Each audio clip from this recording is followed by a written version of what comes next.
Hi everyone, नमस्कार। इस video को देखने वाले सभी स्टूडेंट्स, सभी एस्पिरेंट्स का मैं बीइंग ऑफिशियल यूट्यूब चैनल पर स्वागत करता हूं। इस वीडियो में हम लोग करने वाले हैं 21 अप्रैल 2022 को शिफ्ट 1 में जो मैथ्स के 25 क्वेश्चन आप लोगों से पूछे गए सीजीएल 2021 के एग्जाम में, वो सभी क्वेश्चन हम लोग सॉल्व करने वाले हैं। डेली 25 प्रीवियस ईयर क्वेश्चन के प्रैक्टिस सेशन में आपके लिए लेकर आ रहा हूँ, ताकि आपकी एसएससी जो भी एग्जाम कंडक्ट करता है, जैसे सीजीएल प्री और mains, CPO, CHSL, MTS, stenographer, constable, GD, Delhi police constable selection post, इन सभी एग्जाम्स की प्रिपरेशन जो है वो बहुत अच्छे से हो जाए। Based on latest TCS pattern सारे क्वेश्चन मैं आपको सॉल्व करा रहा हूँ, सॉल्यूशन दूंगा, प्रॉपर एनालिसिस करेंगे।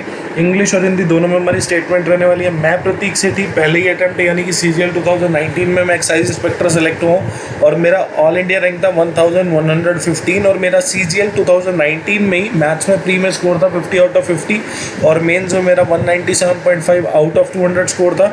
और इससे पहले मैं आपको सीजीएल 2021 के मैथ्स के क्वेश्चन की 18 वीडियोस प्रोवाइड कर चुका हूँ। अभी आपको प्लेलिस्ट आई बटन पर मिल जाएगी। इस वीडियो के बाद 2 वीडियोस और बचती हैं और आपके सीजीएल 2021 जो कि 21 शिफ्ट के अंदर कंडक्ट हुआ था, जिसमें मैथ्स के 525 क्वेश्चन पूछे गए थे सीजीएल 2021 में, वो सारे क्वेश्चन सॉल्व हो जाएंगे 2 वीडियोस के बाद। और ठीक है, तो सीरीज़ कंप्लीट हो जाएगी। 2 और वीडियोस होनी है इस वीडियो के बाद, उसके बाद सीरीज़ कंप्लीट हो जाएगी। तो ये सब हमारे लिंक है, आप लोग ज्वाइन कर ले। टेलीग्राम चैनल आप लोग ज्वाइन कर लेना, ताकि जो भी यहाँ पे मैं पढ़ाता हूँ उसके नोट्स का PDF plus staff selection commission की तरफ से जो भी हमें नोटिफिकेशन टाइम टू टाइम मिलती रहती है, चाहे वो वैकेंसी से रिलेटेड हो, चाहे वो रिजल्ट से रिलेटेड हो, चाहे वो कुछ भी एग्ज़ाम में कोई नोटिस आए अगर, तो वो सारी चीज़ें हम लोग टेलीग्राम और फेसबुक पर अपलोड करते हैं। तो फेसबुक पेज भी आप लाइक कर देना, यूट्यूब चैनल आप लोग सब्सक्राइब कर देना, ताकि जो भी यहाँ पे मैं पढ़ाता हूँ उसका आप फ़ायदा उठा सकें। अरिथमेटिक और एडवांस मैथमेटिक्स में दोनों मैथ्स आपको कराऊंगा, जिसमें प्रीवियस ईयर कंटेंट मतलब प्रीवियस ईयर क्वेश्चन आपको सारे देखने को मिलेंगे और आने वाले टाइम में जो इंपॉर्टेंट क्वेश्चन साबित हो सकते हैं वो सारे क्वेश्चन मैं आपको सॉल्व कराऊंगा। ठीक है, और मेनली फोकस रहेगा हमारा एसएससी के सभी एग्जाम्स पे, और मेनली जो बिल्कुल ही सबसे ज़्यादा फोकस रहेगा वो सीजीएल प्री और मेंस दोनों पे रहेगा हमारा। वैसे एसएससी के सभी एग्जाम्स की प्रिपरेशन आप कर सकते हैं, जो मैं आपको मैथमेटिक्स का कोर्स कराऊंगा उससे। और उसके अलावा मैं आपको प्रीवियस ईयर क्वेश्चन के सेशन तो कराता ही हूँ, जिसमें मैं 2019 और 2020 के तो मैंने खाली सीपीओ, सीएचएसएल और सीजीएल के क्वेश्चन कराए थे, पर 2021 से मैं एसएससी जो भी एग्जाम आपसे पूछेगा नॉन टेक्निकल, उसमें जो भी मैथ्स का क्वेश्चन पूछेगा वो सारे क्वेश्चन हम लोग इस चैनल पर सॉल्व करने वाले हैं। कोई इंक्वायरी हो या कोई मैथ्स में डाउट हो या फिर कुछ किसी को प्रिपरेशन से रिलेटेड गाइडेंस चाहिए हो, तो वो ईमेल आईडी है, व्हाट्सएप नंबर है, आप लोग पूछ सकते हो। ठीक है, और ये अभी तक मैं कंटेंट आप लोगों को करा चुका हूँ। Time and work, pipe and system, work and which is ratio, proportion, mixture, alligation, time, speed and distance, boat and stream, percentage, ये सारे चैप्टर्स करा चुका हूँ। साथ में मैंने 2020 और 2019 के मैथ्स के सीपीओ, सीजीएल, सीएचएसएल के भी क्वेश्चंस कराए हैं। तो ये सभी प्लेलिस्ट का लिंक आपको डिस्क्रिप्शन में भी अवेलेबल हो जाएगा। तो ये सभी की प्लेलिस्ट का लिंक है, तो आप लोग एक बार चैनल पर ज़रूर गो थ्रू हो, चैनल का कंटेंट देखें। अगर कंटेंट अच्छा लगे चैनल को सब्सक्राइब कर देना, ताकि जो भी वीडियो मैं आपके लिए लेकर आऊँ वीडियो आपसे कभी मिस ना हो। और एक बार कंटेंट आप देखेंगे सिर्फ यहाँ पे प्रैक्टिस होती है, सिर्फ क्वेश्चन सॉल्यूशन, यहाँ पे कोई फालतू बात नहीं होती। तो आपके लिए फ़ायदा रहने वाला है इस चैनल का, तो आप लोग सब्सक्राइब कर देना, वीडियो को अंत तक ज़रूर देखना, वीडियो को लाइक कर देना। क्वेश्चन में आपको बोला है कि शॉपकीपर जो है टॉफ़ीज़ खरीदता है इस हिसाब से कि उसकी जो 10 टॉफ़ी हैं, आपने क्या किया, टॉफ़ी को आपने राइट हैंड साइड लिख दिया, रुपीज़ को आपने लेफ्ट हैंड साइड लिख दिया। आपको बोला कि उसने जो टॉफ़ीज़ खरीदी है वो इस हिसाब से खरीदी है, ताकि उसकी जो 10 टॉफ़ीज़ हैं वो कितने की आई हैं, 15 रुपये की आई हैं। ठीक है, जो उसकी 10 टॉफ़ी हैं वो कितने की आई हैं, 15 रुपये की टॉफ़ी आई हैं। ठीक है, और बेचता है जब वो, आपको बोला है and sold them at a rate of 16 for 40 rupees, मतलब बेच किस हिसाब से रहा है, 16 टॉफ़ी बेच रहा है 40 रुपये की, मतलब खरीद कितने में रहा है, आपने देखा खरीद कितने में रहा है, 10 टॉफ़ी खरीद रहा है 15 रुपये में, और बेच किस हिसाब से रहा है कि 16 टॉफ़ी जो है 40 रुपये की उसकी बिक रही है। अब इस क्वेश्चन को करने के 2 तरीके हैं। कैसे, एक तो तरीका ये हो गया कि आप यहाँ पे क्रॉस मल्टीप्लाई करके सॉल्व कर लें। ठीक है, दूसरा तरीका क्या हो गया आपके पास, आपने देखा कि एक टॉफ़ी का 10 टॉफ़ी का कॉस्ट प्राइस अगर 15 है, तो एक टॉफ़ी का कॉस्ट प्राइस आपके पास कितना हो जाएगा, 1.5 रुपये। फिर आपने देखा 16 टॉफ़ी का सेलिंग प्राइस जो है 40 है, तो एक टॉफ़ी का सेलिंग प्राइस कितना हो जाएगा, 40/16। तो 40/16 जो है वो कितना हो जाता है आपके पास, 2.5 हो जाएगा। तो आपने देखा कॉस्ट प्राइस आपके पास कितना आ गया, 2.5 एक टॉफ़ी का, सेलिंग प्राइस आपके पास कितना आ गया, कॉस्ट प्राइस आपके पास कितना आ गया एक टॉफ़ी का, 1.5, और सेलिंग प्राइस आपके पास कितना आ गया, 2.5। तो आपने देखा उसने कितना प्रॉफिट कमाया, 1 का प्रॉफिट कमाया, कितने पे, कॉस्ट प्राइस कितना है, 1.5 इंटू 100%। आपने क्या किया, आपने देखा 10 टॉफ़ी का कॉस्ट प्राइस आपको 15 गिवन था, फिर उसने बोला कि 16 टॉफ़ी वो 40 रुपये में बेच रहा है। तो आपने देखा एक टॉफ़ी का कॉस्ट प्राइस, एक टॉफ़ी का सेलिंग प्राइस आपके पास आ गया। तो कॉस्ट प्राइस आपको एक टॉफ़ी का पता लग गया, सेलिंग प्राइस आपको एक टॉफ़ी का पता लग गया। तो आपने देखा कि दोनों का डिफरेंस कितना, एक जो है प्रॉफिट हो जाएगा, क्योंकि कॉस्ट प्राइस छोटा है, सेलिंग प्राइस बड़ा है, तो आपका प्रॉफिट आ गया। Profit by cost price into 100 क्या होता है आपका,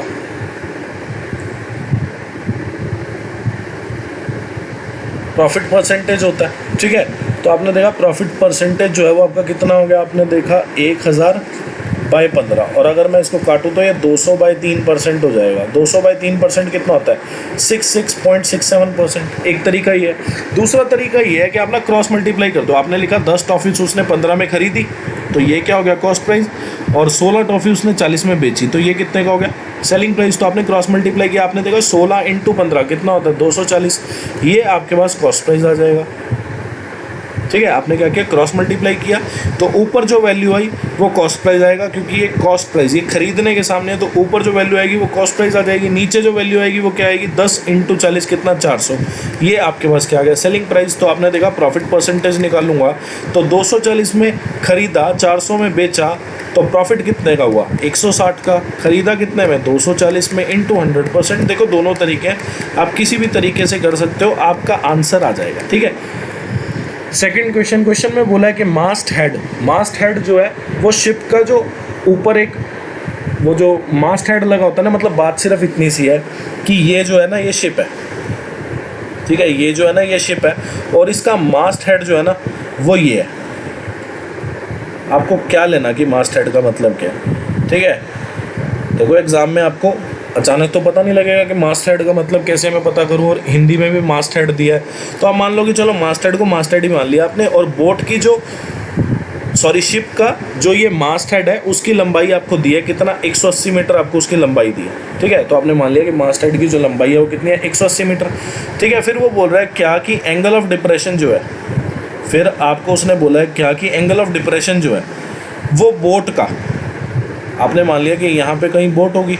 ठीक है, ये जो है आपकी बोट है और ये आपकी शिप है, ध्यान रखना इस चीज़ को। आपको बोला है कि from the mast head of a ship of 180 metre height, मतलब जो मास्ट हेड है शिप का जिसकी हाइट 180 मीटर है, टू बोट पे जो एंगल है, टू बोट दो एंगल ऑफ डिप्रेशन, मतलब बोट पे जो एंगल ऑफ डिप्रेशन उसका बन रहा है वो कितना बन रहा है 60 डिग्री। ठीक है, तो आपने देखा अगर ये 60 हो गया तो ये भी 60 डिग्री हो जाएगा आपका। आपको बोला है find the distance between ship and boat, तो आपको ये वाला डिस्टेंस पता। ठीक है, क्वेश्चन बहुत आसान है। तो आपको पता है 60 डिग्री अगर ट्रायंगल है, मतलब 60 डिग्री अगर एंगल है राइट एंगल ट्रायंगल में, तो आपको पता है कि 60 डिग्री के सामने वाली साइड कौन सी होती है, √3, साथ वाली होती है 1, हाइपोटेन्यूज होता है 2। तो आपने देखा √3 की वैल्यू कितनी है 180 मीटर, आपको इसकी वैल्यू निकालनी है, मतलब इसका डिस्टेंस निकालना, बोट और शिप के बीच में कितना डिस्टेंस है। तो √3 की वैल्यू कितनी है 180, एक की वैल्यू कितनी हो जाएगी 180/√3। तो आपने देखा कि √3 मुझे नीचे से अगर हटाना तो ऊपर नीचे √3 से मल्टीप्लाई कर दो, नीचे क्या बचा आपके पास √3 × √3 कितना 3। तो आपने देखा 60√3 जो है आपका डिस्टेंस आ गया शिप और बोट के बीच में। ठीक है, आपको पता करने की कोई ज़रूरत नहीं है कि मास्ट हेड की वैल्यू क्या होगी। ठीक है, मतलब मास्ट हेड का मतलब क्या होगा आपको पता करने की ज़रूरत ही नहीं है। क्वेश्चन में बोला है कि find the value of the following expression. आपने देखा ये कितना लिखा है, ये लिखा है 13/3, क्योंकि 3 चौक 12 और 1 13/3, और ये कितना 3 3 9 और 1 10/3, मल्टीप्लाई बाय 9/5 डिवाइड बाय 4 3 12 15/4, फिर मल्टीप्लाई बाय, आपने देखा कि ये लिखा है 25/4 और ये लिखा है 16/15। तो आपने देखा ये गया 4 पे, ये गया 5 पे, अगर मैं 5 पे काटूँ तो 5 5 25, 5 3 15, तो ये आपके पास कितना हो गया 20/3। ठीक है, तो आपने देखा ये डिवाइड है, तो डिवाइड को अगर मैं मल्टीप्लाई में चेंज करूँगा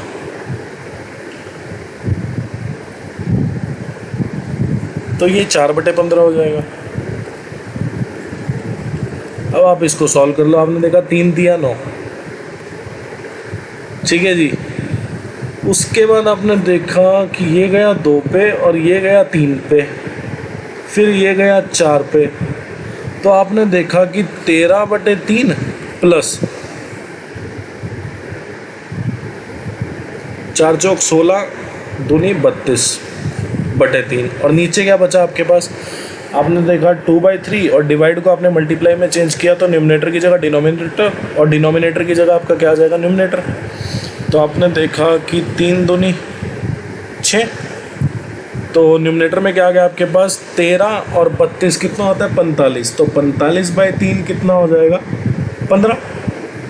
ठीक है, इससे क्या आने वाला है आपका 45/3, ये कितना हो जाएगा आपके 15 और नीचे क्या आने वाला है 8/15, तो 15 का कितना होता है 225/8, तो 224 पे तो 8 एग्जैक्टली चला जाएगा, तो 28 सही 1/8 जो है आपका करेक्ट आंसर हो जाएगा। आपको बोला है find the smallest number which should be added to the smallest number divisible by 6, 9 और 15। आपको बोला है कि स्मॉलेस्ट नंबर जो है, आपने मान लिया कि स्मॉलेस्ट नंबर n है जो 6 पे भी जाएगा, 9 पे भी जाएगा, 15 पे भी जाएगा। आपको बोला है कि पहले तो आप ना ये वाला स्मॉलेस्ट नंबर निकालो कि स्मॉलेस्ट नंबर आपको निकालना है जो कि डिविजिबल बाय हो 6, 9 और 15। ठीक है, मतलब एक ऐसा नंबर निकालो, स्मॉलेस्ट नंबर है, स्मॉलेस्ट मतलब लीस्ट नंबर, लीस्ट मतलब वो आपको क्या पूछना चाह रहा है कि लीस्ट कॉमन मल्टीपल यानी कि एलसीएम पूछना चाह रहा है। देखो यहाँ पे भी आपको लीस्ट नंबर से समझ आ रही होगी ये चीज़ क्या, कि वो एलसीएम पूछ रहा है। ठीक है, आपने देखा कि अगर किसी नंबर को आपको स्मॉलेस्ट नंबर बताना है जो कि डिविजिबल बाय मतलब वो 6 पे भी डिवाइड हो, वो 9 पे भी डिवाइड हो, मतलब वो 15 पे भी डिवाइड हो, तो आप क्या बोलोगे कि अगर किसी नंबर को 6 पे भी डिवाइड होना है, 9 पे भी और 15 पे भी एग्जैक्टली अगर डिवाइड होना है तो इनके एलसीएम पे वो नंबर डिवाइड होना चाहिए। तो आपने देखा कि एलसीएम कितना आ जाएगा 6, 9, 15 का, आपने देखा 15 क्यों, आपने देखा 9 आ जाएगा और यहाँ पे बचा 5 और 3 × 2, 3 इसमें ही आ गया, तो यहाँ पे कितना आ जाएगा 2, तो आपने देखा 5 दूनी 10 नीम 90, तो एलसीएम कितना आ गया 90। मतलब अब आपको जो स्मॉलेस्ट नंबर बोला है जो कि डिविजिबल बाय 6, 9 और 15 यानी कि उनके एलसीएम से जो डिविजिबल होगा यानी 90 से, तो वो स्मॉलेस्ट नंबर जो है वो क्या है 90।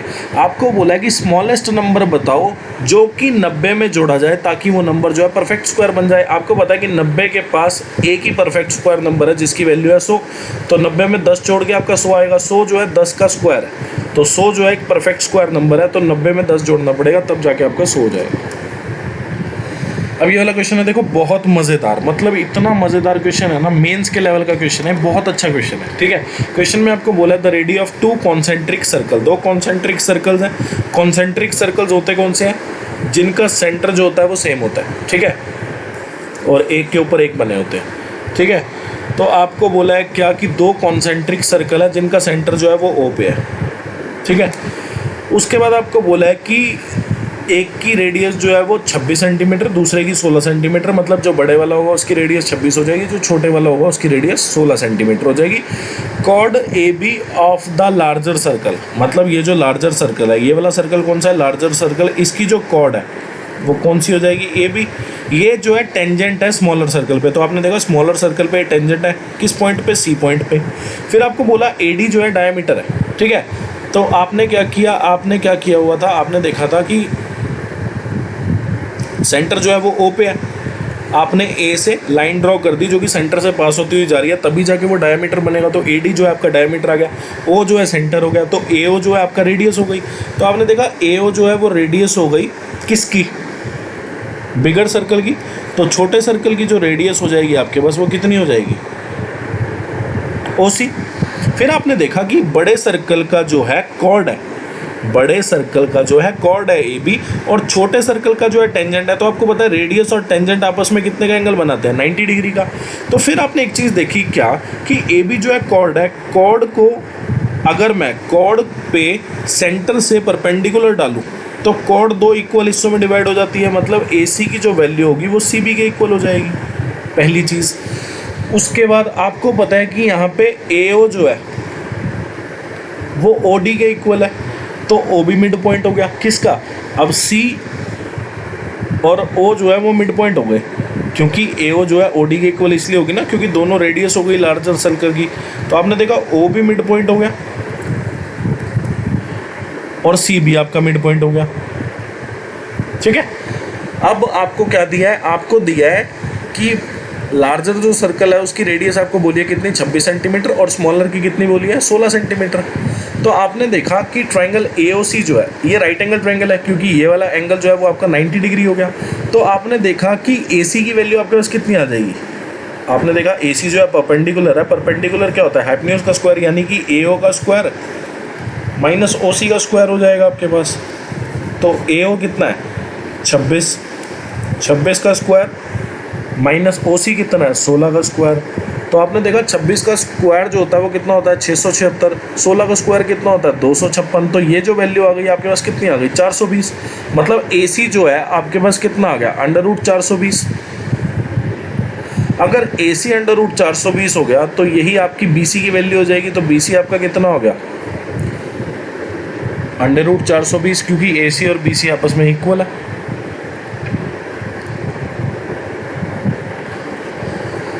ठीक है, तो आपने देखा कि अब आपको क्या कर लेना चाहिए, अब आपको CD को ज्वाइन कर देना चाहिए।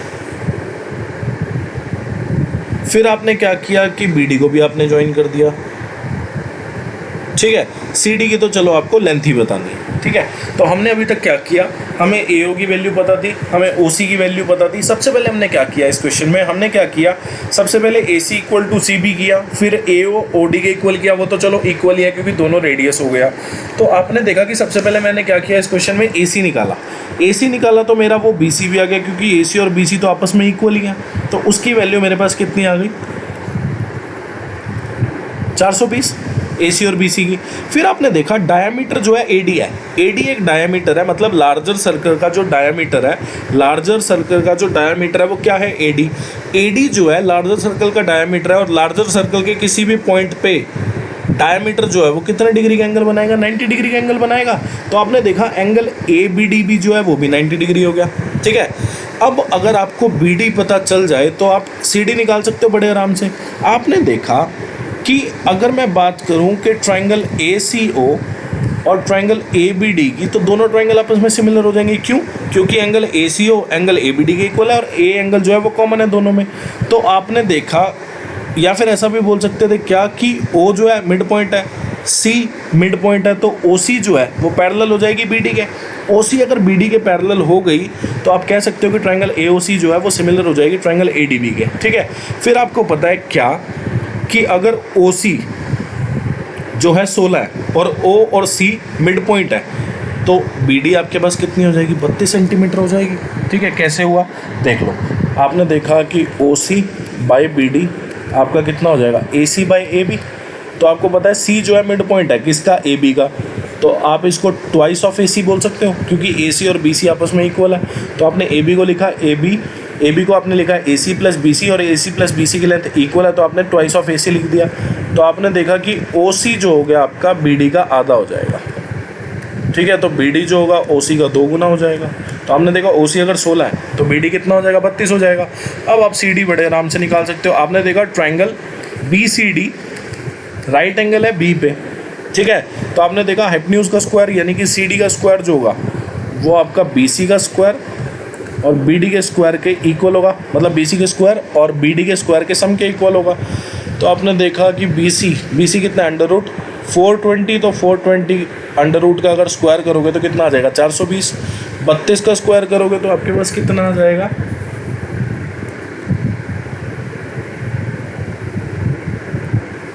32 का स्क्वायर होता है 1024। ठीक है, तो आपने देखा आपने इन दोनों को जोड़ा तो ये आपके पास कितना आ गया 1444। तो CD की जो वैल्यू है वो √1444 हो जाएगी, यानी कि 38 सेंटीमीटर। तो CD जो है आपका कितना आ जाएगा 38 सेंटीमीटर आ जाएगा। बहुत मज़ेदार क्वेश्चन है ये। क्वेश्चन में बोला find the sum of the greatest and smallest number which में रिप्लेस K, मतलब K की आपको ग्रेटेस्ट और स्मॉलेस्ट वैल्यू का सम बताना है ताकि नंबर जो है वो डिविजिबल हो जाए 6 पे। तो आपने देखा 3, 2, 8, 1, K 6। ठीक है। अब अगर किसी नंबर को 6 पे डिविजिबल होना है तो आपने क्या किया, 6 को 2 को प्राइम नंबर में या 2 को प्राइम फैक्टर्स में डिवाइड कर दिया, तो आपने देखा 6 जो होता है वो 2 × 3 होता है। अब 2 का डिविजिबिलिटी रूल आप चेक करो तो आप देखोगे यूनिट डिजिट जो है इवन है, ठीक है। तो आपने देखा यूनिट डिजिट इवन है तो 2 का डिविजिबिलिटी रूल चेक हो गया, मतलब ये 2 पे तो जा रहा है क्योंकि यूनिट डिजिट जो है आपका इवन नंबर है, तो ये पूरा नंबर इवन नंबर हो गया, इवन नंबर जो है 2 पे जाता है। तो अब आप चेक कर लो क्या कि 3 का डिविजिबिलिटी रूल, आपने देखा 8 और 1 9, 9 जो है 3 पे जा रहा है, फिर 6 और 3 9, 9 जो है 3 पे जा रहा है। आपको पता है ना कि 3 का डिविजिबिलिटी रूल क्या होता है कि sum of digit of a number must be divisible by 3, ठीक है। तो आपने देखा आपके पास बचा क्या, 6 और 3 9, 8 और 1 9, 9 और 9 18, 18 जो है 3 पे जाता है, तो अब बचा क्या 2 + k। अब k की वैल्यू आप रखना शुरू कर दो। आपने देखा k की वैल्यू आपने 1 रखा तो 2 + 1 कितना आ गया 3, 3 जो है जाता है किस पे जाता है 3 पे, ठीक है। फिर k की वैल्यू आप 4 रखोगे, 2 + 4 कितना 6, फिर आप k की वैल्यू एक साथ पॉसिबल है क्योंकि 2 और 7 जो है 9 हो जाएंगे, 3 6 9 तीनों जो है 3 पे जाते हैं, तो k की 3 वैल्यू पॉसिबल है 1 4 और 7, ठीक है। तो आपको बोला है कि ग्रेटेस्ट वैल्यू जो है वो कितनी है 7 और स्मॉलेस्ट जो है वो कितनी है 1, तो 7 और 1 का जोड़ पूछा था आपसे। तो k की वैल्यू 1 भी हो सकती है, k की वैल्यू 4 भी हो सकती है, 7 भी हो सकती है। तो ग्रेटेस्ट नंबर जो है वो क्या आ सकता है 7, स्मॉलेस्ट क्या आ सकता है 1, तो 7 और 1 का जोड़ आपके पास कितना हो गया 8। अब ये वाला क्वेश्चन आपको बोला एक हाउसहोल्ड एप्लियंसेस है कंपनी, एक household appliances company offer 2 successive discount of 20% and 35% on a sale of a food processor. आपको बोला कि फाइनल सेल प्राइस यानी कि फाइनल सेलिंग प्राइस आपका कितना होगा अगर फूड प्रोसेसर की कॉस्ट जो है वो कितनी है 4580 यानी कि 4580। मतलब वो ये बोल रहा है कि फूड प्रोसेसर की कॉस्ट जो है वो कितनी है 4580, मतलब फूड प्रोसेसर का जो आपका मार्क प्राइस है वो कितना है 4580। उस पे उसने 2 छूट दी, एक छूट दी 20% की, एक डिस्काउंट दिया उसने 35% का। तो आपने देखा 20% की छूट दी, मतलब वो मार्क प्राइस का 80% वैल्यू पे बेच रहा है। फिर आपने देखा ये वैल्यू जो अपने आप में 100% हो गई, इस पे भी 35% की छूट दे दी, तो बचा कितना 100% इसकी खुद की वैल्यू, 35% की आपने इस पर छूट दे दी, तो 100% - 35% कितना होता है 65%। तो 65% आ जाएगा। अब इसको आप सॉल्व कर लो आगे। तो आपने देखा इसको सॉल्व करके आपका आ जाएगा 2381.6, जो कि राउंड ऑफ में आपका कितना आ जाएगा 238। अब ये वाला क्वेश्चन है, ठीक है। देखो बहुत इंपॉर्टेंट और बहुत मज़ेदार क्वेश्चन है। ऐसे क्वेश्चन CHSL 2020 के एग्ज़ाम में आए थे, भर भर के क्वेश्चन आए थे, ठीक है। कैसे सॉल्व करेंगे, पहली बात तो देखो कि अगर आप कभी भी स्क्वायर बनाते हो, ठीक है, चाहे वो बीच में माइनस हो, मतलब x - 1/x का, चाहे आप x + 1/x का, अगर आप कभी भी स्क्वायर करोगे तो आपके पास x² + 1/x² रहेगा। कभी भी ऐसा नहीं होगा कि आपको x² - 1/x² की वैल्यू आ जाएगी, ठीक है। तो मतलब इसका क्या मतलब है, आपने देखा ये जो है ये a² लिखा हुआ है, ये जो है ये b², तो a² - b² लिखा है, तो मैं इसको लिख सकता हूँ a - b और a + b का मल्टीप्लिकेशन, मतलब 25x² - 1/16x² की अगर वैल्यू मुझे पता करनी है तो मुझे 5x + 1/4x और 5x - 1/4x की वैल्यू पता होनी चाहिए। अब आपने देखा क्या, आपको 5x - 1/4x की वैल्यू पता है कितनी 6, अगर मेरे को 5x + 1/4x की वैल्यू पता चल जाए मेरा क्वेश्चन सॉल्व हो जाएगा। सॉल्व करो, देखो कैसे। आपको पता है कि a + b का होल स्क्वायर जो होता है वो a - b का होल स्क्वायर + 4ab के इक्वल होता है। तो आपने देखा 5x + 1/4x, मतलब मैंने क्या किया, a की जगह मैंने 5x और b की जगह 1/4x मैंने पुट कर दिया।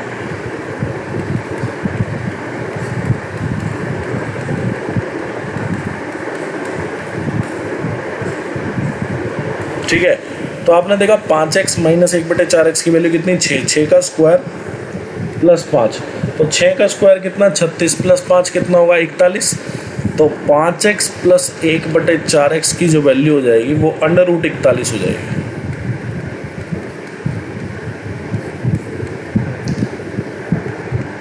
तो 5x माइनस 1/4x की वैल्यू पता ही थी, इसकी हमने निकाल ली, तो 6√41 इज द करेक्ट आंसर। अब ये वाला क्वेश्चन है, आपको बोला है ट्रायंगल ABC है और जो बाइसेक्टर है एंगल BAC का वो BC पे जाके मिलता है कितने पे, किस पॉइंट पे, D पे। आपको बोला है AB की लेंथ आपको गिवन है 10 सेंटीमीटर, आपको AC की लेंथ गिवन है कितना 15 सेंटीमीटर, आपको BD की लेंथ गिवन है कितना 6 सेंटीमीटर, आपको BC की लेंथ जो है वो बतानी है। ठीक है, तो आपको पता है क्या, आपको पता है कि BD बाई DC जो है वो AB बाई AC के बराबर होता है, तो BD और DC का जो रेशो होगा वो AB और AC के रेशो के बराबर होगा। तो AB और AC का रेशो कितना है, आपने देखा AB और AC का रेशो कितना, 2:3। तो आपने देखा 2 की वैल्यू आपको पता लग गई कितनी, 6, और आपको बतानी किसकी है, BC की वैल्यू। तो BD रेशो DC कितना है आपके पास, 2:3। तो आपने देखा 2 की वैल्यू अगर आपके पास 6 आ गई तो 1 की वैल्यू कितनी आ जाएगी, 3। आपको सीधा BC की वैल्यू बता दो, BC का जो रेशो होगा वो BD और DC के रेशो से जुड़ के बनेगा। तो BD का रेशो कितना, 2, DC का कितना, 3, तो 2 और 3 कितना, 5। 5 की वैल्यू आप बता दो, 5 की वैल्यू आपके पास कितनी आ जाएगी, 15 सेंटीमीटर। अब ये वाला क्वेश्चन है, आपको बोला है कि A अगर अकेला काम करे, A अगर अकेला काम करे तो काम को ख़त्म करने में कितना दिन लेगा, 8 दिन। B उसी काम को अकेला ख़त्म करने में कितना टाइम लेगा, 12 दिन। आपके पास टोटल टाइम आ गया किसका, A और B का। टोटल वर्क निकाल सकते हो, 8 और 12 का LCM लेके कितना आ गया आपके पास, 24। तो टोटल वर्क आपके पास कितना आ गया, 24। अब आप वन डे वर्क निकाल सकते हो A और B का। तो आपको पता है वन डे वर्क का फॉर्मूला क्या होता है कि total work by total time. Total work कितना, 24, टोटल टाइम कितना, 8। तो total work by total time किया, 24/8 कितना, 3, 24/12 कितना आपके पास, 2 आ गया। मतलब A जो है एक दिन में कितना काम कर सकता है, 3। B जो है एक दिन में कितना काम कर सकता है, 2। क्वेश्चन में बोला है वो साथ में काम करना शुरू करते हैं, they started working together but A left 2 days before the completion of work. मतलब मान लो कि यहाँ पे काम खत्म हुआ, मतलब इस दिन जो है काम जाके ख़त्म हुआ और A ने क्या किया, 2 दिन पहले A ने काम करना छोड़ दिया। ठीक है, A जो है काम ख़त्म होने से 2 दिन पहले काम छोड़ के चला गया।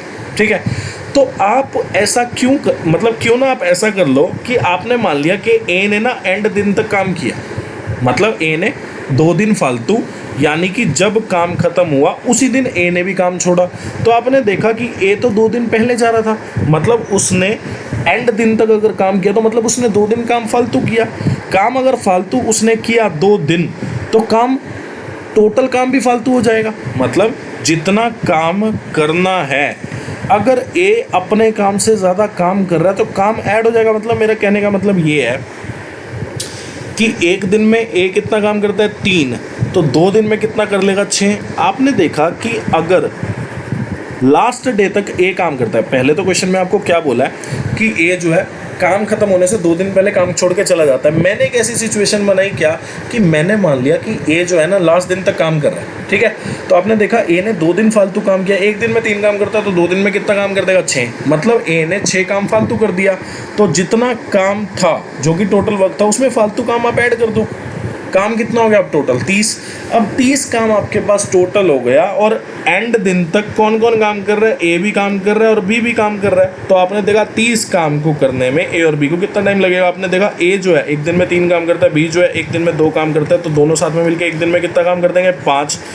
30 काम को करने में उनको कितने दिन लग जाएंगे, 6 दिन लग जाएंगे। तो आपको बोला in how many days was the work completed, तो 6 दिन में आपको जो है काम खत्म हो जाएगा। मैंने कुछ नहीं किया, मैंने A 2 दिन पहले काम छोड़ के जा रहा था, मैंने बोला A को कि लास्ट दिन तक तेरे को काम करना पड़ेगा। तो A ने फालतू काम किया तो मैंने टोटल वर्क में फालतू काम जोड़ दिया। अब मेरे पास जो टोटल वर्क आया वो इतना आया और मैंने देखा कि लास्ट दिन तक A और B दोनों काम कर रहे थे। तो आपने देखा एक दिन में कितना काम कर लेता है, 3 और 2 5, तो 30 काम को करने में उनको कितने दिन लगेंगे, 6 दिन लगेंगे।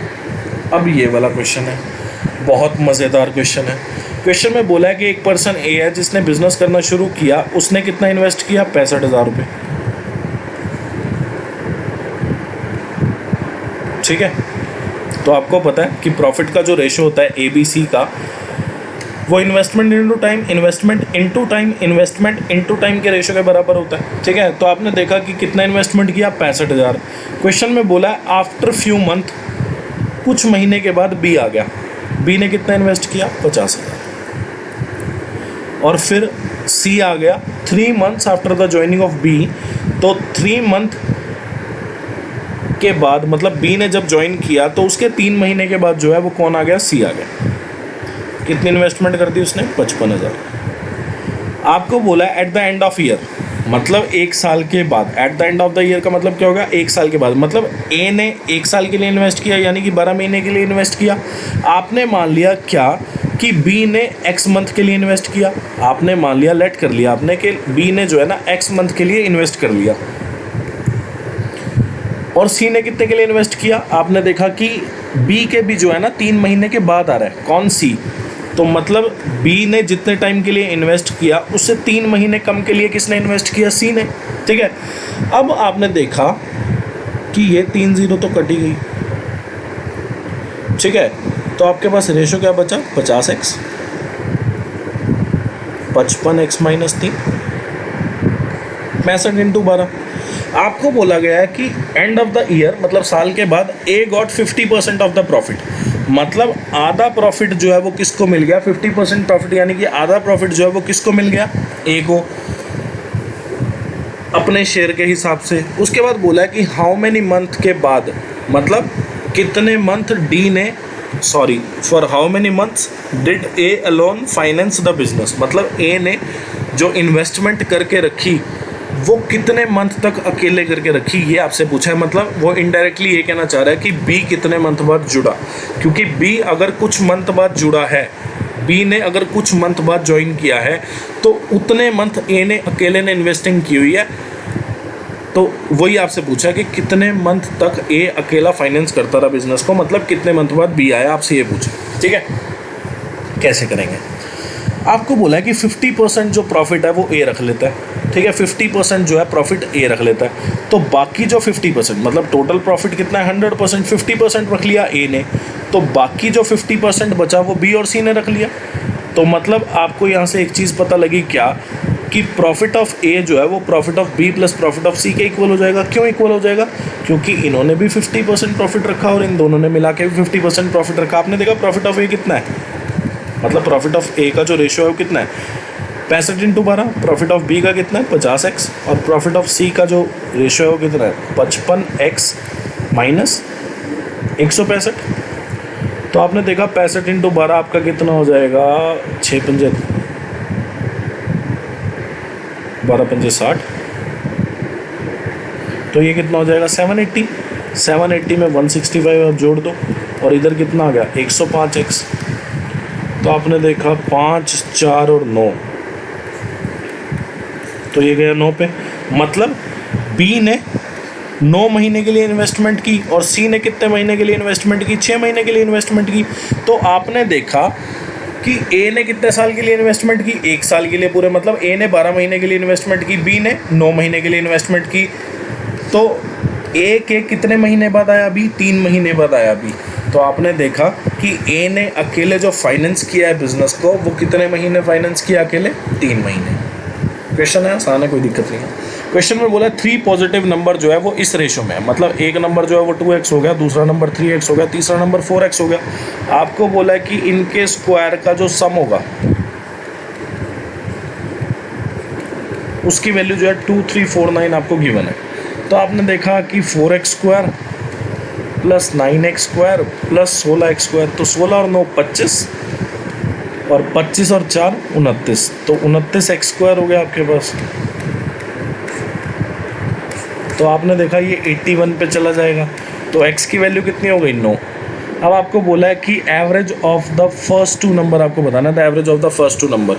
तो आपने देखा कि 2x प्लस 3x बाई 2 आपको बोला है, यानी कि 5x बाई 2 की आपको वैल्यू बतानी है। तो x की वैल्यू कितनी? 9।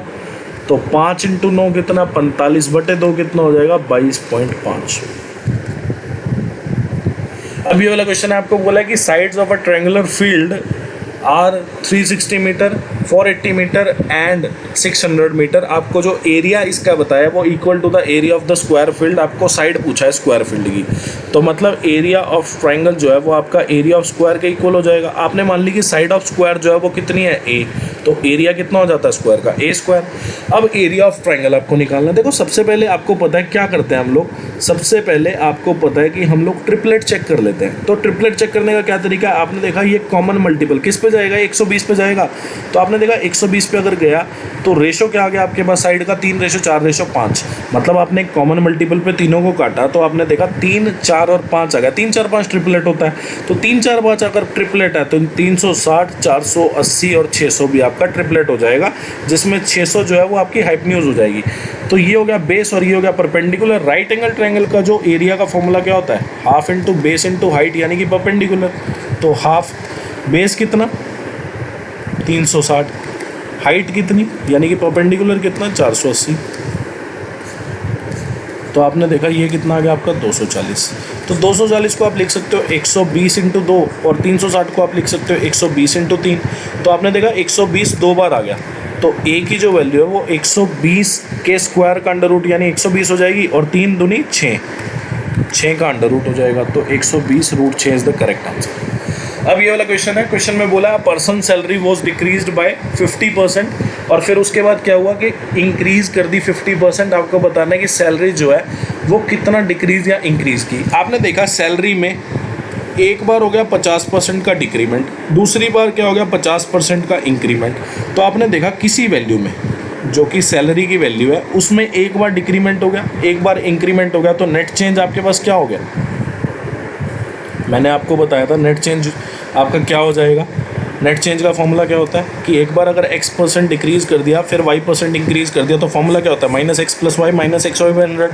तो आपने देखा 50% का डिक्रीमेंट फिर 50 का इंक्रीमेंट -50 × 50/100, तो 50 से 50 गया। फिर आपने देखा कि माइनस का 25 आ गया। माइनस का 25 वो आपको क्या शो कर रहा है, मतलब 50% जो डिक्रीज़ था वो हमने माइनस में लिया था, तो माइनस का 25% शो क्या कर रहा है कि डिक्रीज़ हुआ है 25%। अगर यहाँ पे प्लस 25% आ जाता तो वो इंक्रीज़ कर रहा होता, ठीक है ना। अब ये वाला क्वेश्चन है, ये वाला क्वेश्चन सेम क्वेश्चन आपसे पूछा जा चुका है, ठीक है। मतलब BC, AC और AB की जो वैल्यू थी वो अलग अलग थी उस क्वेश्चन में, बाकी क्वेश्चन बिल्कुल सेम था। आपको इसी तरह का इक्वेशन देके आपको पैरामीटर ऑफ ट्रायंगल DEF आपसे पूछ रहा था। आपने देखा ABC जो एक ट्रायंगल है, DEF जो है वो मिड पॉइंट है BC, AC और AB के, ठीक है। तो आपको BC की लेंथ दी है, आपको AC की लेंथ दी है,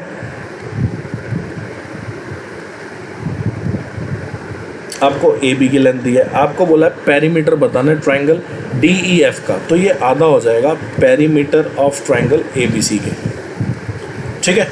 क्योंकि अगर FB मिड पॉइंट है, EB अगर मिड पॉइंट है, देखो उसमें मैंने सॉल्यूशन आपको करा रखा है, ये 19 अप्रैल 2022 की, मतलब ये CGL 2021 में ही पूछा गया है। शिफ्ट 1 में हम इस क्वेश्चन को सॉल्व कर चुके हैं, ठीक है।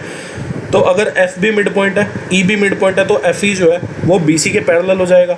अगर FE BC के पैरेलल हो गया तो ट्रायंगल AFE जो है वो सिमिलर हो जाएगी ट्रायंगल ABC के, तो FE जो है वो BC का आधा हो जाएगी, ठीक है। तो आपने देखा ये कितना हो गया 12.8। सिमिलरली AC का आधा हो जाएगी क्योंकि DB mid point, FB mid point, तो आपने देखा DE जो है DF जो है पैरेलल हो जाएगी AC के, फिर ट्रायंगल BDF जो है वो BCA के जो है वो आपका सिमिलर हो जाएगी, तो AC का आधा हो जाएगी आपका क्या FD, तो इसकी वैल्यू कितनी आएगी 9.4, और सिमिलरली DE जो है वो AB का आधा हो जाएगी, ये कितना हो गया 10.2।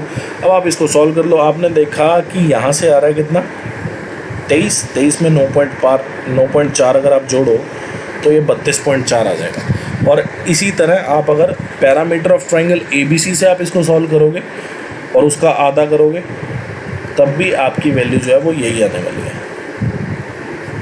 ठीक है। तो आपने देखा ये कितना होगा 64.8 हो जाएगा आपका, ये 64.8 का आधा कितना हो जाएगा 32.4, ऐसे भी हो जाएगा। और सॉल्यूशन अगर देखना है कंप्लीट तो आप वो वीडियो देख लेना, अच्छे से समझ आ जाएगा, ठीक है। तो आपने देखा ये लिखा है 7.03 का क्यूब, और यहाँ पे 7.03 का स्क्वायर है, और यहाँ पे 0.3 का स्क्वायर है। तो आपने देखा ये लिखा हुआ है, अगर 7.03 को मैं A बोलता हूँ और 0.3 को अगर मैं B बोलता हूँ तो नीचे लिखा है क्या A² + B²। और अगर मैं देखूँ कि अगर मैं इन दोनों को मल्टीप्लाई भी कर दूँ तो आप बोलोगे कि ये दोनों का मल्टीप्लिकेशन लिखा है, मतलब 109 जो है वो 7.03 और 0.3 का मल्टीप्लिकेशन है, ठीक है। और न्यूमरेटर में जो है वो ए क्यूब लिखा है। आपको पता है कि ए क्यूब माइनस बी लिखा है, तो आपको पता है कि ए क्यूब माइनस ये बी क्यूब यहाँ पे लिखा होना चाहिए, क्योंकि A cube minus B cube की वैल्यू क्या होती है, A minus B, A square plus B square plus A B. अब उससे क्या होगा कि A square plus B square plus A B दोनों न्यूमरेटर और डिनोमिनेटर में से आपस में कट जाएगा। तो आपने यहाँ पे देखा कि 0.027 है। क्या मैं इसको बोल सकता हूँ कि ये 0.3 का क्यूब है? हाँ बिल्कुल बोल सकता हूँ। तो आपने देखा कि न्यूमरेटर में जो है वो क्या लिखा है, A cube minus B cube. इसकी वैल्यू क्या होती है, A minus B, A square plus B square plus A B. तो आपने देखा दोनों जगह है, न्यूमरेटर में और डिनोमिनेटर में, क्या कि A square plus B square plus A B, numerator में भी और डिनोमिनेटर में भी। तो आपने देखा बचा क्या, ए माइनस बी। ए की वैल्यू कितनी, 7.03, बी की वैल्यू कितनी, 0.3। तो आपने देखा 6.73 जो है दोनों का डिफरेंस आ जाएगा। ये वाला क्वेश्चन है, बहुत आसान है। आपको बोला है कि अनिल ने साधारण ब्याज पर इतना पैसा उधार दिया, ठीक है। कितना, 5,000 रुपये सिंपल इंटरेस्ट पे उधार दिए 10 साल के लिए। और जो पहले 2 साल का उनका रेट ऑफ इंटरेस्ट है वो कितना है, 6%। अगले 2 साल का जो रेट ऑफ इंटरेस्ट है वो कितना है, 8%। और बियॉन्ड 4 साल, बियॉन्ड 4 साल मतलब 4 साल के बाद जो रेट ऑफ इंटरेस्ट है वो कितना है, 10%। और आपने देखा टोटल कितने हैं, 10 ईयर्स। तो 2 साल ये हो गए, 2 ये हो गए, तो 4 साल के बाद भी कितने साल बचते हैं, 6 साल। मतलब 6 साल के लिए जो रेट ऑफ इंटरेस्ट है वो कितना है, 10%, ठीक है। तो आपको पता है कि सिंपल इंटरेस्ट, आपको बताना है कि टोटल सिंपल इंटरेस्ट कितना उसने अर्न किया 10 साल में। तो आपने देखा पहले 2 साल में उसने कितना सिंपल इंटरेस्ट अर्न किया, principal into rate into time by 100। फिर आपने देखा अगले 2 साल में उसने सिंपल इंटरेस्ट कितना अर्न किया। फिर आपने देखा कि 4 साल के बाद, बियॉन्ड 4 इयर्स मतलब क्या, 4 साल के बाद। और 4 साल के बाद और टोटल बात हो रही है 10 साल की, तो 4 साल के बाद कितने साल बचते हैं, 6 साल। कितना परसेंट है, 10%। सॉल्व कर लो। आपने देखा कि 5 दूनी 10, तो यहाँ पे कितना आ गया, 600। 5 दूनी 10, यहाँ पे कितना आ गया, 800। फिर आपने देखा 5 6 या 30, तो यहाँ पे कितना आ गया, 3000। 3000 में अगर मैं 800 और 600 जोड़ूंगा तो मेरे पास कितना आ जाएगा, 4400। ये आपका सिंपल इंटरेस्ट आ गया। आपको बोला है ओ जो है सर्कल का सेंटर है, पी जो है पॉइंट आउटसाइड द सर्कल है, और पी क्यू जो है वो टेंजेंट है सर्कल के पॉइंट क्यू पे, ठीक है। आपको पी क्यू की लेंथ पूछी है। देखो एक बात पता है आपको क्या, कि टेंजेंट और रेडियस, अगर मैं ओ को क्यू से ज्वाइन कर दूं, अगर मैं ओ को क्यू से ज्वाइन कर दूं तो आपको पता है कि रेडियस हो जाएगी, ठीक है। सेंटर को अगर मैंने सर्कमफ्रेंस के किसी भी पॉइंट से ज्वाइन कर दिया तो वो रेडियस हो जाएगी। आपको पता है रेडियस और टेंजेंट आपस में मिलकर कौन सा एंगल बनाते हैं, 90 डिग्री। आपको पी ओ की लेंथ गिवन है कितनी, 26 सेंटीमीटर। आपको रेडियस गिवन है कितना, 10 सेंटीमीटर। मतलब ओ क्यू की लेंथ कितनी आ गई, 10 सेंटीमीटर। तो आपको पी क्यू की लेंथ बतानी है, तो ये कितनी हो जाएगी, 24 सेंटीमीटर हो जाएगी। ये तो आसान है क्वेश्चन, ठीक है। आपको पता है कि 10 24 26 का ट्रिपलेट होता है। 26 अगर हाइपोटेन्यूज है, 10 अगर बेस है, तो 24 आपका परपेंडिकुलर हो जाएगा। तो 24 जो है करेक्ट आंसर है। अब ये वाला क्वेश्चन है। तो आपने देखा कि ए की वैल्यू पुट कर दो। आपने देखा साइन ए की वैल्यू कितना, 30। तो साइन 30 कितना होता है, 1/2। कोसेक 30 कितना होता है, 2। साइन 30 का उल्टा। कॉट 30 कितना होता है, √3। √3 का स्क्वायर कितना हो गया, 3। 10 into cos 2a, cos 2 into 30 यानी कि कॉस 60। कॉस 60 कितना होता है, 1/2। तो 4 + 22 - 3, 26 - 3 कितना, 23/5। तो ये होगा 4 सही 3/5। अब ये वाला क्वेश्चन है, देखो कितना मज़ेदार क्वेश्चन है, मतलब मज़ा आ जाएगा, आनंद आ जाएगा आपको इस क्वेश्चन में, ठीक है। आपको बोला है कि ए और बी 2 स्टेशन है। अगर वो ए और बी के बीच की दूरी ना भी देता ना, तब भी हम क्वेश्चन सॉल्व कर देते। बहुत छोटे तरीके से आपको बताऊंगा, सबसे छोटा तरीका, ठीक है। आपको बोला 2 स्टेशन है, उनके बीच की दूरी जो है वो कितनी है, 200 किलोमीटर। हमें उससे मतलब ही नहीं है ना, हमें इस क्वेश्चन में उसकी ज़रूरत पड़ेगी, ठीक है। तो क्वेश्चन में दिया था डिस्टेंस बिटवीन 2 स्टेशन। आपने मान लिया 2 स्टेशन है, ए और बी। क्वेश्चन में बोला कि एक ट्रेन ए से बी पे रन कर रही है, मतलब ए स्टेशन से बी की ओर रन कर रही है, ए टू बी जा रही है। और दूसरी ट्रेन जो है, इस ट्रेन को T2 मान लो, इस ट्रेन को T1 मान लो, ठीक है। तो दूसरी ट्रेन जो है वो बी स्टेशन से ए स्टेशन की तरफ आ रही है। वो कितने की स्पीड पे आ रही है, 85 किलोमीटर पर आवर की स्पीड पे। ये कितने पे आ रही है, 75 किलोमीटर पर आवर। आपको बोला what will be the distance between the two trains 3 minutes before the meet. आपने मान लिया कि ये जो है ना यहाँ पे कहीं मिली आगे, यहाँ पे कहीं मिली और कुछ टाइम के बाद मिली। वो जो भी टाइम है हमें उससे मतलब नहीं है। आपने मान लिया क्या, हमें टाइम से भी मतलब नहीं है कि कितने टाइम बाद वो आके मिली, हमें सिर्फ इतना मतलब है कि मान लो यहाँ पे आके वो मिली, ठीक है।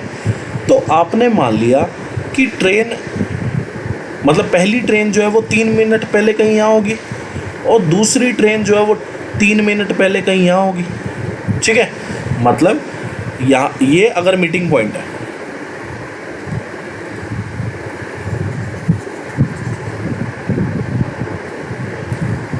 मतलब ये अगर मीटिंग पॉइंट है तो यहाँ पे आके अगर दोनों ट्रेन मिली तो मैं बोलता हूँ कि 3 महीने पहले, सॉरी 3 महीने नहीं, दिमाग चल गया, 3 मिनट पहले जो ट्रेन 2 थी जो बी से ए की तरफ आ रही है वो कहीं यहाँ होगी मिलने से 3 मिनट पहले, और मिलने से 3 मिनट पहले ट्रेन जो 1 है जो ए से बी की तरफ आ रही है वो कहीं यहाँ पे होगी, ठीक है। तो आपको अब इन दोनों के बीच में डिस्टेंस बताना है, ठीक है।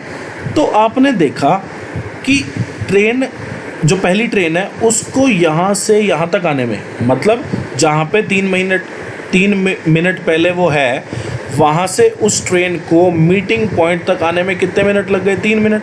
ऐसे ही ट्रेन T2 3 मिनट पहले यहाँ थी और मीटिंग पॉइंट में जाने में उसको कितना मिनट लग गया, 3 मिनट। तो आपको बताना है क्या कि इस 3 मिनट में उसने कितना डिस्टेंस ट्रेवल किया। आपको पता है डिस्टेंस क्या होता है, स्पीड इनटू टाइम। स्पीड कितनी है, 75। किसकी, ट्रेन फर्स्ट ट्रेन की जो ए से बी की तरफ जा रही है, तो 75 किलोमीटर पर आवर स्पीड है। टाइम कितना है, 3 मिनट। तो आपने देखा 3 मिनट में ट्रेन कितनी ट्रेवल कर लेगी, तो मिनट में है तो आप इसको आर में भी चेंज कर लो। तो आपने देखा कि यहाँ पे आ गया 5 और यहाँ पे आ गया 4, 15/4। 15/4 कितना हो जाएगा आपके पास, 3.75। मतलब 3 मिनट पहले जो ट्रेन है वो मीटिंग पॉइंट से 3.75 किलोमीटर पहले थी, ठीक है। और दूसरी ट्रेन देख लो 3 मिनट में कितना डिस्टेंस कवर करती है। आपको पता है उसकी स्पीड कितना है, 85। डिस्टेंस क्या होता है, स्पीड इनटू टाइम। स्पीड कितना है उसका, 85। तो टाइम कितना, 3 मिनट में आपने देखना है ना कि 3 मिनट में उसने कितना डिस्टेंस ट्रेवल किया। आपने देखा डिस्टेंस क्या होता है, स्पीड इनटू टाइम। स्पीड कितना है, 85 किलोमीटर पर आवर। टाइम कितना, 3 मिनट। तो आप देख लो 3 मिनट में उसने कितना डिस्टेंस कवर किया।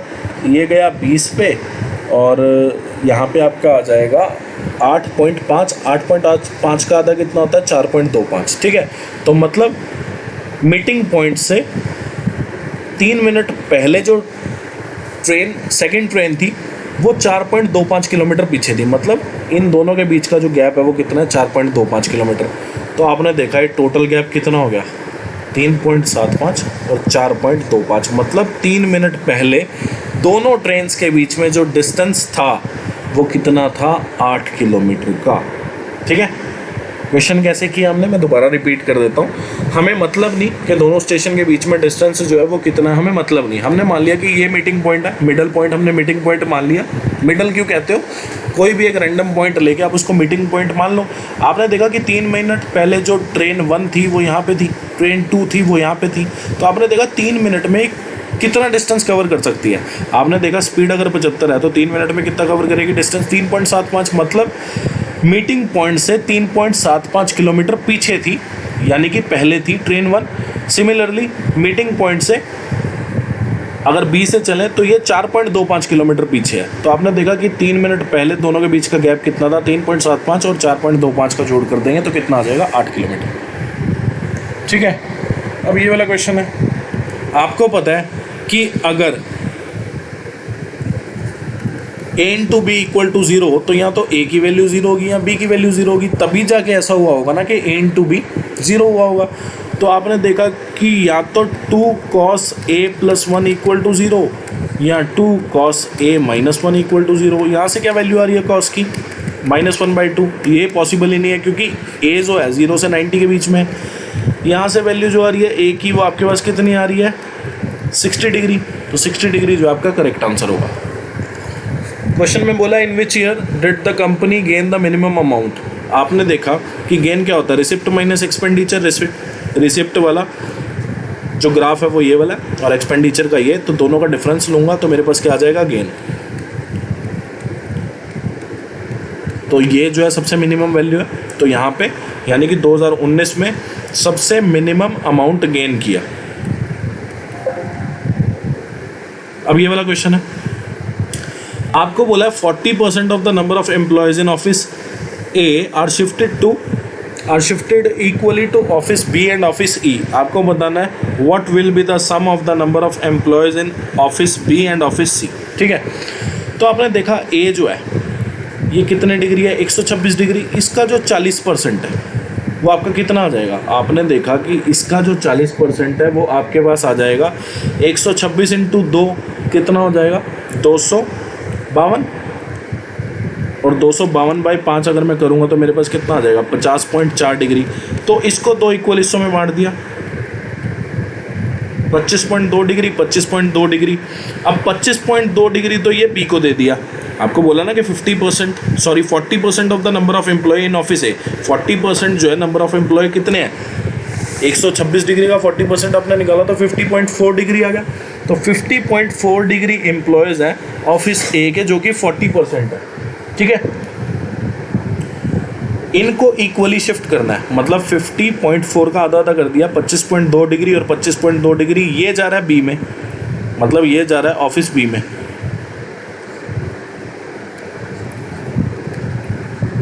और ये जा रहा है ऑफिस ई में। तो आपने देखा ऑफिस बी का डिग्री जो है वो कितना हो गया, अब 43.2 डिग्री। ऑफिस ई के डिग्री का मैं मतलब ही नहीं है। आपको बोला है what will be the sum of the number of employees in office B and office C. आपने देखा ऑफिस सी में कितने एम्प्लॉयज़ हैं, 54 डिग्री। ऑफिस बी में अब कितने हो गए, 43.2 डिग्री। टोटल कितना होता है, कंप्लीट एंगल 360 डिग्री, क्योंकि डिग्री वाइज डिस्ट्रीब्यूशन है। और एम्प्लॉयज़ कितने हैं, 2400। तो आपने देखा कि ये गया 3 पे और ये गया 2 पे, सॉरी 20 पे। अगर मैं इसको 120 पे काटूँगा, ठीक है, और आपने देखा यहाँ से आपके पास कितना आ गया, 97.2 बाई 3 इंटू 20। तो ये जो है आपका कितने में जाएगा, 3, 2.4। तो आपने देखा 324 इंटू 2 आपके पास कितना आ जाएगा, 648 आ जाएगा। तो 648 जो है वो आपका करेक्ट आंसर आ जाएगा। ये आज की चौथी वीडियो है जो मैं रिकॉर्ड कर रहा हूँ। ठीक है, तो थोड़ा इस टाइम दिमाग जो है वो, बस आपको मैं क्या बताऊँ, काफ़ी सारे काम मुझे अकेले को करने पड़ते हैं। ठीक है, क्वेश्चन टाइप करना, फिर उनकी पीपीटी बनाना, फिर वीडियो को रिकॉर्ड करना, फिर उन्हें पब्लिश करना, तो ये सारे काम मुझे अकेले करने पड़ते हैं। तो अभी चौथी वीडियो है आज की, बहुत मगजमारी है, और इसको पहले एक बार सॉल्व भी करके देख लेता हूँ ताकि मैं मैक्सिमम आउटपुट आपको इन शिफ्ट में से निकाल के दे सकूँ। ठीक है, तो बहुत ज़्यादा टाइम जाता है। तो आज के दिन का ये 13वां घंटा है जो मैं काम कर रहा हूँ। ठीक है, 13th आर है। इससे पहले मैं 12 घंटे काम कर चुका हूँ, वीडियोस भी। ठीक है, आपको बोला what is the percentage of students who pass the test. आपको बोला है कि मिनिमम 10 मार्क्स चाहिए टेस्ट को पास करने के लिए। तो आपने देखा कि ये वाला जो एक्सिस है ये मार्क्स है। तो आपने देखा 10 मार्क्स से ज़्यादा, मतलब 10 मार्क्स चाहिए मिनिमम पास होने के लिए, मतलब जिसके 10 मार्क्स से ज़्यादा आएंगे वही बच्चा पास होगा। तो आपने देखा 10 मार्क्स से ज़्यादा कितने बच्चों के हैं, 7, 8, 10 और 15। 7 और 8 15 और 5 20 और 10 30। टोटल नंबर ऑफ स्टूडेंट कितने, 40 इंटू 100%।